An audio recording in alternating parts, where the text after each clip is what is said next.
Billionaire gives 4 black credit cards to test 4 women. What his mate bought left him speechless. It was the kind of day where nothing seemed to matter to Adam Hartley. He had everything a man could ask for: luxury homes, private jets, a fleet of cars, and a bank account that seemed bottomless. Yet, for all his wealth, Adam had something far more elusive: true happiness.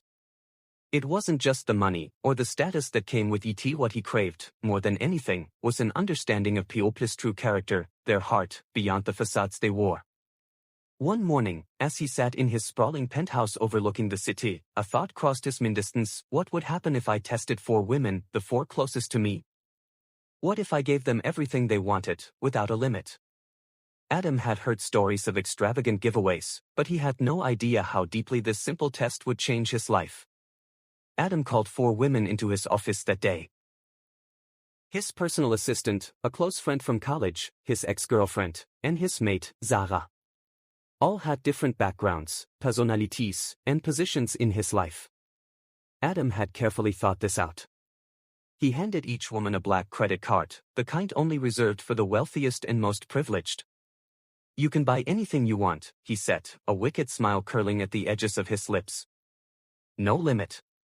Use it however you see fit, but there's one catch: when you return, you have to tell me what you bought and why." The 4 women stood in front of him, astonished by the offer, their eyes wide with disbelief. "Anything?" Sarah, his mate, asked quietly, almost as if she were testing the words. "Anything," Adam confirmed. The others, more accustomed to wealth, nodded, already formulating grand plans. Sarah, however, hesitated, unsure if this was some sort of game. But, deep inside, she wondered if this could be a chance to finally change her circumstances. The first woman to return was Emma, Adam's personal assistant. With a calculated confidence, she had chosen a lavish shopping spree. She had bought diamond jewelry, a designer handbag, and an extravagant new wardrobe that would make any fashionista envious. Her reasoning? "I deserve to live a life of luxury. I've worked hard for years, and now it's my time to shine," she explained, her eyes gleaming with pride. Next was Olivia, Adam's old college friend. She had always been the adventurous type, never one to settle down. She came back with a new sports car and a lavish vacation package. "I've always wanted a Ferrari," she said, grinning ear to ear. "Why wait when I can have it now? Life's too short." The third woman, Rachel, his ex-girlfriend, returned a few hours later with a massive donation receipt. She had bought medical supplies for a children's hospital, funding treatments for children in need. "I've always wanted to make a real difference in the world," Rachel confessed.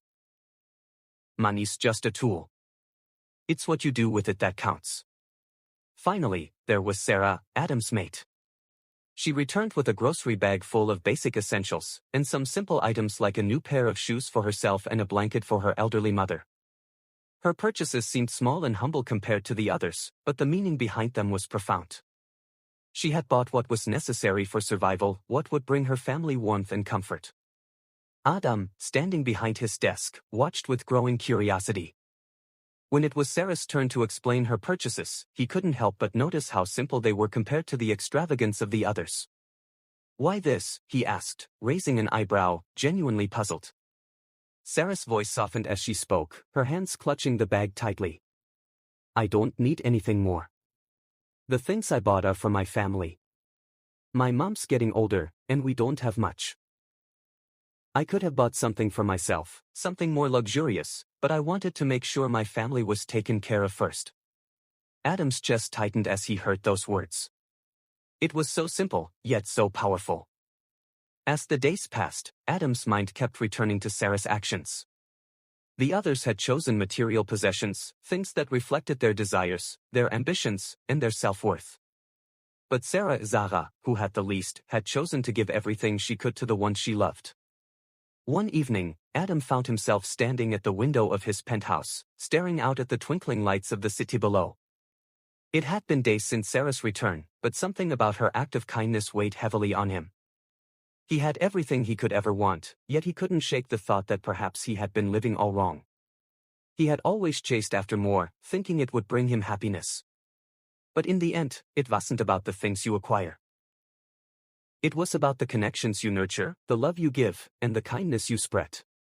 Adam began to think about what he could do with all the wealth at his disposal. What good was it if it only served to satisfy his own desires? He realized that wealth could be a tool for change, a means to touch lives in ways he had never considered before. Adam decided to put his realization into action. He called Sarah to his office again, his demeanor different from the first time they spoke. He handed her a check for $1 million and told her to use it however she wanted. Sarah gasped, her hands trembling as she looked at the check in disbelief. "But, this is too much," she exclaimed, her voice filled with shock and gratitude. Adam smiled, his heart light. "I've come to realize that I was wrong, Sarah. I've spent my life chasing after things, thinking they would bring me happiness. But what matters more than anything is the love we give and the kindness we share. You showed me that."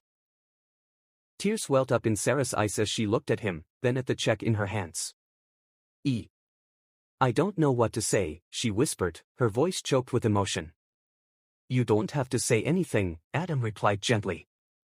"Just know that you've changed my life, and I want to give you the chance to change your own." From that day forward, Adam Hartley's life was never the same. He learned that true wealth wasn't about the things you collected, but about the impact you made on the lives of others. He began using his wealth to fund educational scholarships, donate to charities, and invest in causes that mattered. And as for Sarah, she used the $1 million to pay for her mother's medical care and set up a small foundation to help other families in need. It wasn't the black credit cards that mattered, nor the extravagant purchases. It was the heart behind the choices, the compassion that transcended material wealth.